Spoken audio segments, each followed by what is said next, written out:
Sebelum lanjut ke kisah berikutnya, jangan lupa tekan tombol subscribe supaya nggak ketinggalan cerita baru. Bab 1. Pernikahan, ejekan, dan ancaman. Gita berjalan dengan anggun memasuki gedung pernikahan sahabatnya. Senyum merkah terbit di sudut bibir gadis itu menambah cantik dirinya. Ia menatap janur kuning yang tertuliskan nama sahabat dan calon suaminya. Bulan depan aku menyusulmu naik ke pelaminan di gedung ini juga Lid, aku dan Mas Maulana akan melaksanakan pernikahan di gedung ini. Ternyata selera kita sama dari dulu selalu sama sampai gedung pernikahan pun kita memiliki selera yang sama, gumamnya dalam hati. Sambil melangkahkan kakinya memasuki gedung di mana sedang berlangsung pernikahan. Nagita sedikit heran kenapa tetangganya menatapnya penuh dengan makna. Nagita bertanya-tanya dalam hati ia berhenti sejenak dan memindai penampilannya. Perasaan aku memakai kostum yang pas cocok untuk menghadiri pernikahan. Dan tidak ada yang aneh dengan pakaianku begitu juga dengan make upku sangat sederhana, kenapa para tetangga menatapku sedemikian rupa, bisiknya dalam hati. Tiba-tiba Mutia sahabatnya keluar dari dalam gedung pernikahan itu dengan wajah pucat dan mata berkaca-kaca. Ayo kita pulang, kita tidak perlu hadir di pernikahan ini. Mutia menarik tangan Nagita untuk meninggalkan gedung itu. Nagita menahan tangan Mutia yang menariknya mengajak pergi, ia bingung ada apa sebenarnya di dalam gedung itu. Kenapa ia tidak diizinkan masuk? Ada apa di dalam gedung? Ini pernikahan Lydia kan? Ia kembali memperhatikan papan nama di janur kuning, tidak ada yang salah gedungnya sama tanggalnya pun sama dan nama pengantin yang akan menikah pun sama, sesuai dengan undangan yang ia terima. Ia kembali menatap Mutia dengan tatapan bingung. Iya, benar ini pernikahan Lydia tapi calon suaminya itu, lidah Mutia kaku ingin menyebutkan nama pengantin pria yang kini sedang menjawab kalimat ijab yang dilapaskan oleh ayah Lydia sebagai wali nikah. Ada apa Mut? Apa Lydia baik-baik saja? Tanya Gita dengan perasaan cemas, mendadak hatinya tidak tenang tiba-tiba jantungnya berdegup lebih cepat dari biasanya. Ia tetap melangkahkan kakinya memasuki gedung pernikahan itu. Gita ingin menyaksikan sendiri apa yang terjadi di dalam gedung pernikahan itu, kenapa sahabatnya Mutia sangat panik sekali. Tubuh Nagita mendadak lemas dan seperti tidak memiliki tenaga saat ia melihat laki-laki yang sangat ia kenal sedang meletakkan telapak tangannya di atas ubun-ubun sang sahabat untuk membacakan doa setelah menikah. Dan yang lebih membuat Nagita syok kebaya pengantin yang dikenakan oleh Lydia adalah kebaya yang ia rancang sendiri dan ia jahit sendiri. Butuh waktu dan pikiran serta energi untuk menjahit kebaya itu. Nagita harus mengumpulkan uang dari keuntungan sebagai subcon sebuah konveksi. Nagita ingat 1 minggu yang lalu, saat Maulana meminta secara paksa kebaya pengantin yang ia jahit dengan susah payah. Maulana beralibi kebaya itu akan dikenakan oleh istri sahabatnya yang mendadak menikah, dan mereka akan membayar dengan nominal tinggi sebesar 10 juta. Nagita berusaha menolak, bukan tentang nominal harga yang ditawarkan oleh sahabat Maulana, melainkan kebaya itu ia rancang sedemikian rupa untuk ia kenakan di hari bersejarahnya. Bukan untuk dijual belikan. Kamu bisa menjahit kebaya yang baru, kebaya ini lebih baik kita jual kepada sahabatku, ia akan menikah dalam waktu dekat dan belum ada persiapan sama sekali. Sahabatku orang kaya dia berani membayar kebaya ini seharga 10 juta, lumayan untuk menambah budget pernikahan kita. Ucapnya waktu itu, Nagita tetap kekeh untuk mempertahankan kebaya yang ia jahit dengan susah payah. Tetapi Maulana memaksanya untuk menjual kebaya pada sahabatnya, karena tidak mau berdebat akhirnya Nagita merelakan tapi tidak ikhlas kebaya itu dijual oleh Maulana. Ternyata kebaya yang ia jahit dengan mencurahkan tenaga dan pikirannya, karena harus mencuri waktu di tengah kesibukan menjahit pakaian kustomer. Untuk dikenakan oleh sahabatnya sendiri yang menikah dengan calon suaminya. Ada perbedaan di kebaya itu yang terlihat sangat glamor dan banyak payetnya, sepertinya sudah dimodifikasi kebaya tersebut, karena aslinya kebaya itu, hanya bagian tertentu saja yang menggunakan payet. Kaki Nagita seperti tertanam di lantai gedung itu, ia sulit untuk menggerakkan kakinya untuk meninggalkan gedung mewah itu. Mata Lydia dan Nagita bertemu pandangan ia tersenyum penuh kemenangan menatap Nagita. Yang terlihat sangat syok menyaksikan ia bersanding dengan calon suaminya. Dan ia mengatakan akulah pemenangnya. Begitupun Maulana menatap ke arah Nagita yang terpaku dengan wajah pucat seperti tidak ada darah yang mengalir, ia tersenyum mengejek melihat Nagita yang sangat terpukul. Dunia Nagita seperti mau kiamat hari ini, rasa sakit dan malu semua menjadi satu. Ayo kita pulang, pesta ini tidak layak untuk kita hadiri. Mutia menarik tangan Nagita untuk meninggalkan gedung pernikahan itu. Aku tidak mau pulang, aku akan mengucapkan selamat atas pernikahan mereka berdua. Dan menagih bayaran kebaya yang dikenakan oleh pengantin wanita itu, ucapnya dengan nada lirih, dadanya bergemuruh menahan emosi yang memuncak. Jangan mempermalukan dirimu sendiri, hargailah dirimu Nagita, laki-laki itu tidak layak untuk kamu perjuangkan. Biarkan mereka meneruskan pesta pernikahan ini, percayalah Tuhan akan membalas perbuatan anak manusia di waktu yang tepat. Maulana bukan laki-laki yang terbaik untukmu, ucap Mutia. Ia pun bisa merasakan sakit yang dirasakan oleh sahabatnya itu. Nagita baru ingat saat ia membaca papan nama tertulis di janur kuning Lydia dan Lana. Tidak terpikirkan olehnya jika Lana itu adalah Maulana calon suaminya. Ternyata foto prewedding yang sangat mirip dengan Maulana. Bukan mirip tetapi memang pria yang berpose dengan Lydia adalah calon suaminya. Saat melihat foto prewedding batinnya berbisik. Kenapa mirip dengan Mas Maulana? Gumamnya, saat itu, karena foto prewedding tersebut diedit sedemikian rupa supaya tidak terlalu mirip dengan Maulana. Kamu yakin akan terus menyaksikan pernikahan ini sampai akhir? Nagita mengangguk mantap. Baiklah jika demikian keputusanmu, tegakkan kepalamu, busungkan dadamu, dan tersenyum dan jangan ada air mata. Tunjukkan kepada mereka kamu wanita yang kuat dan hebat. Aku akan selalu mendampingimu, sampai pesta ini selesai. Mutia memberikan semangat untuk sang sahabat. Nagita mengangguk dan menggenggam tangan Mutia sangat erat sekali, seolah-olah ia meminta kekuatan dari sang sahabat.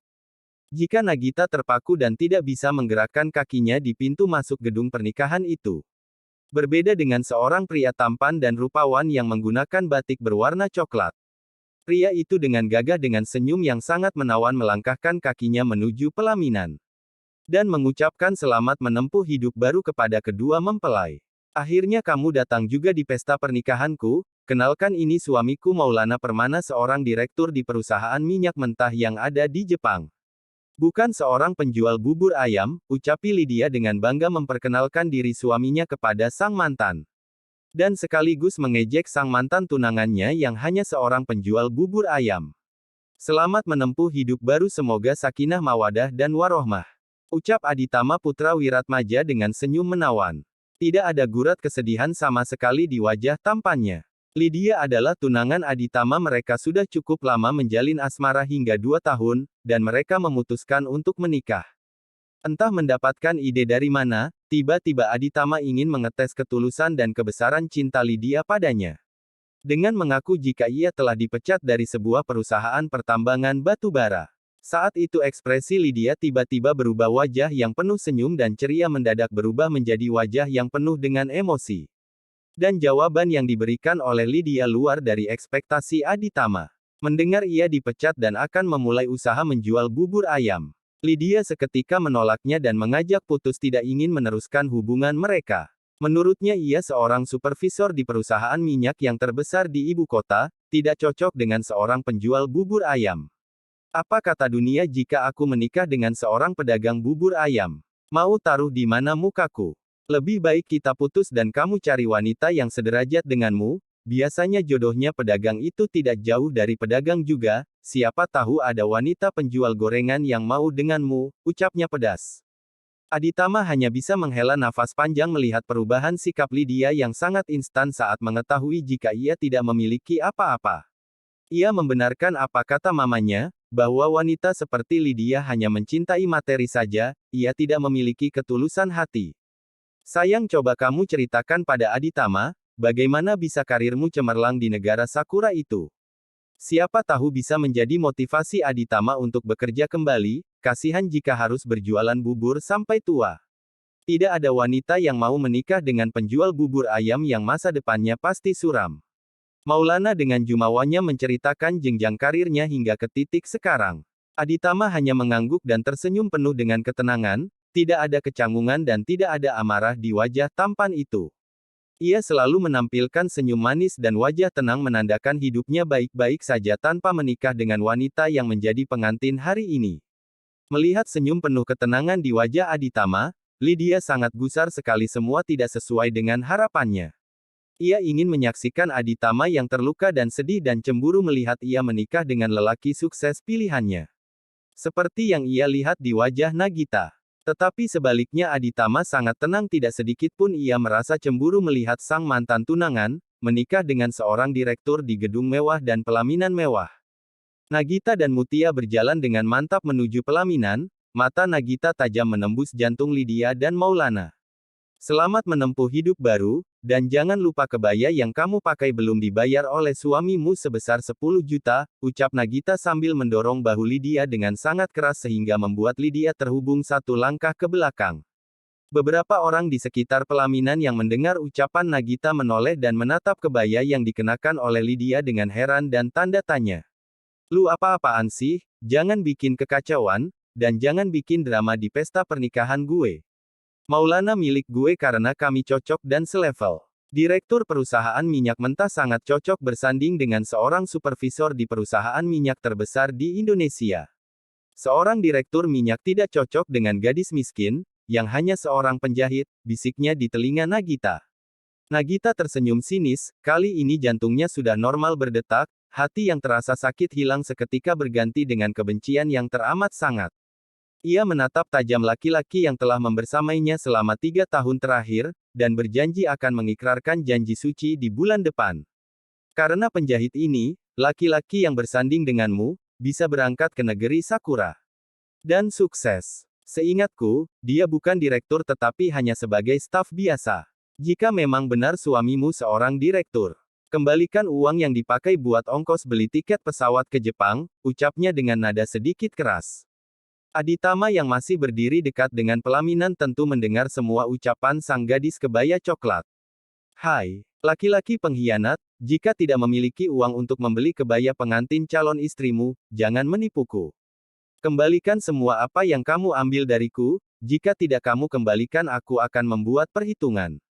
Maulana tersenyum mengejek menatap Nagita. Apa yang bisa kamu lakukan, gadis miskin? Kamu hanya bisa menjahit dan membuat pola pakaian. Fokuslah dengan pekerjaanmu, tidak usah mengganggu kebahagiaanku. Aku tidak takut dengan ancamanmu, seharusnya kamu mengaca di cermin yang besar mana cocok aku denganmu, asal kau tahu kita berdua itu bagaikan air dan minyak. Itu artinya, kita tidak mungkin bersatu, paham? Silakan tinggalkan pelaminan ini, karena banyak tamu penting yang ingin mengucapkan selamat berbahagia, untuk kami berdua, jawab Maulana. Mutia menarik tangan Nagita untuk meninggalkan pelaminan, dan diikuti oleh pria yang bernama Aditama.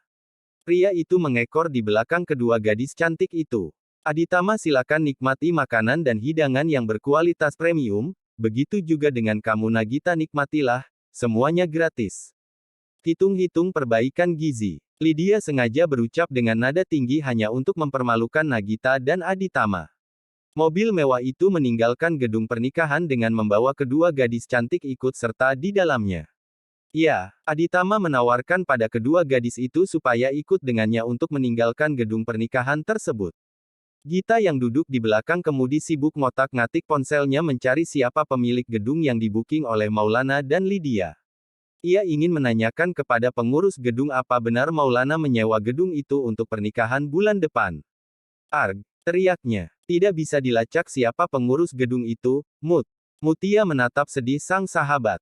Ia tahu betapa sulitnya Nagita mengumpulkan uang untuk membantu Maulana menyewa gedung untuk pernikahan mereka.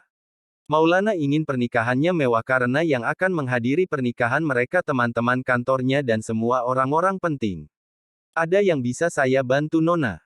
Tanya Aditama. Mata pria itu lurus menatap jalan dan tangannya masih mengemudikan setir mobil mewah itu.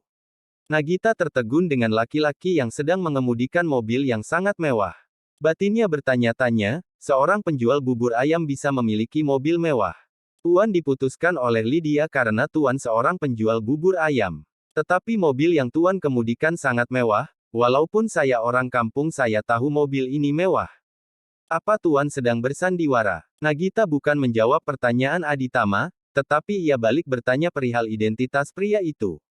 Saya memang penjual bubur ayam Nona, mobil yang saya kemudikan punya mantan bos saya, sewaktu saya bekerja di pertambangan batubara di Kalimantan.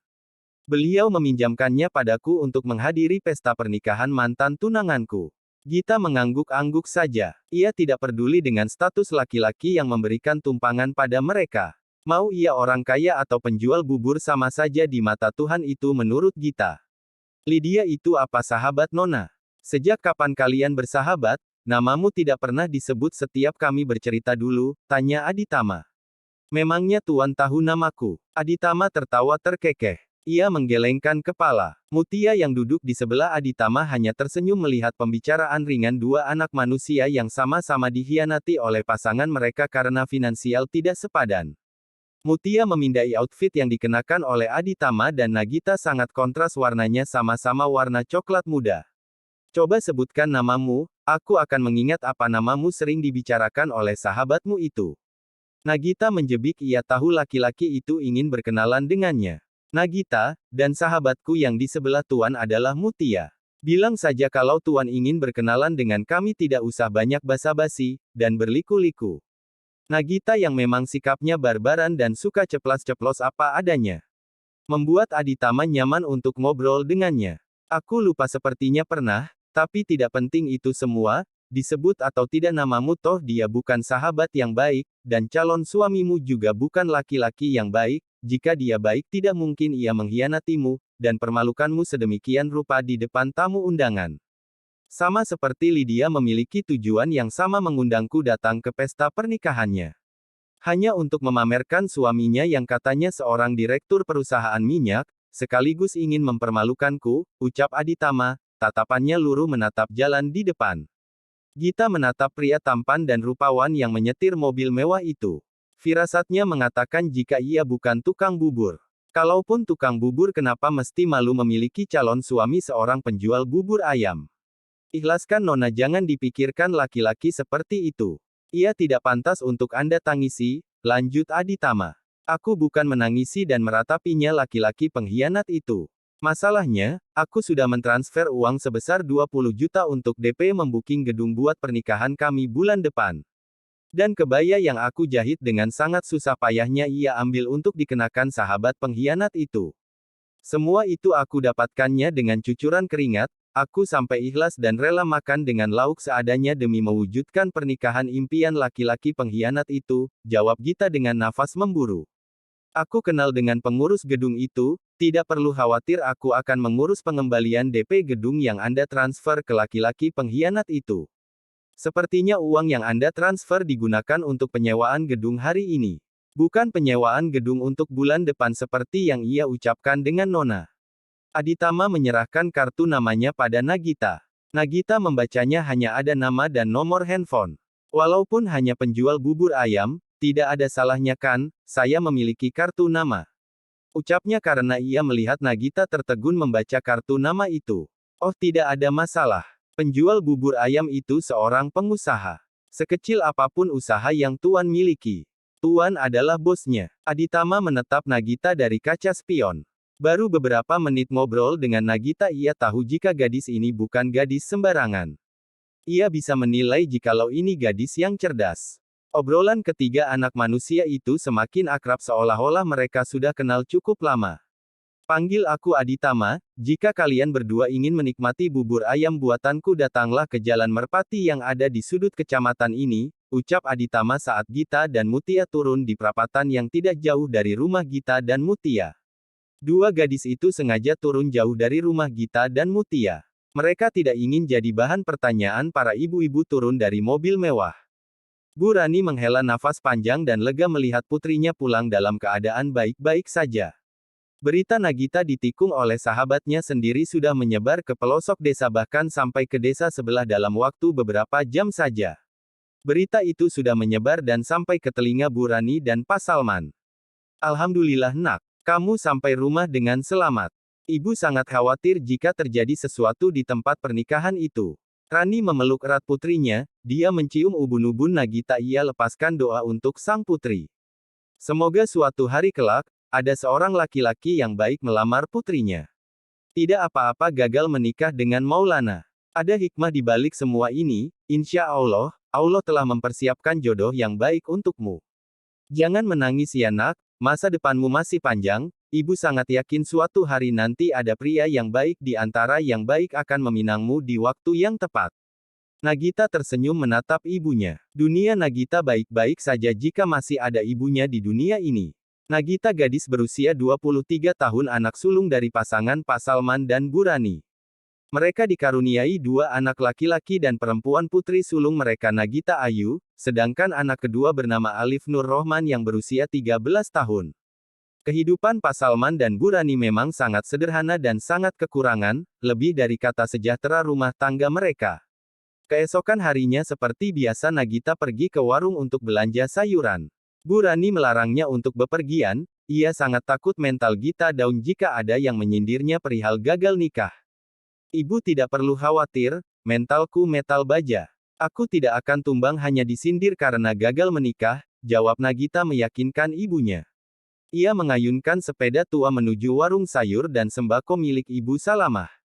Warung itu tidak pernah sepi, selalu dibanjiri pembeli, orang yang belanja di warung Bu Salamah. Selain harganya murah dari warung yang lain, warung Bu Salma bisa mengutang. Melihat kehadiran Nagita semua mata menatapnya dengan tatapan mencemooh. Ada anak Bu Rani yang gagal nikah. Mau belanja apa mau mengutang? Pasti mau ngutang kan? Secara uangnya sudah habis, untuk diberikan kepada cowoknya, tapi tidak jadi dinikahi, kasihan sekali. Sudah berkorban luar dan dalam. Ciletuh Bu Maryam si Ratu Gosip. Salamah pemilik warung memberikan kode kepada Nagita supaya tidak meladeni mulut lemea para ibu-ibu itu. Gita mau belanja apa? Biar ibu ambilkan, tanya Salamah dengan ramah. Aku mau beli beras 50 liter, beserta sayuran dan lauk pauknya, semua belanjaan saya, sudah saya catat Bu. Dan pembayarannya ditransfer ya Bu. Salamah mengangguk dan mengambil catatan yang diserahkan oleh Nagita. Nagita ingin menebus rasa bersalahnya kepada keluarganya, selama ini ia sangat pelit dan irit untuk mengeluarkan uang membeli kebutuhan pokok mereka. Semua itu ia lakukan hanya ingin mewujudkan impiannya menikah di gedung yang mewah dengan lelaki yang ia cintai. Hari ini ia ingin menghabiskan sisa uang untuk persiapan pernikahannya. Wow, uangnya banyak. Abis jual diri di mana, dapat uang sebanyak itu? Ejek Maryam lagi. Lebih baik ibu mengurus anak gadis ibu yang gonta-ganti laki-laki itu. Daripada ibu sibuk mengurusi saya, alhamdulillah saya masih bersegel.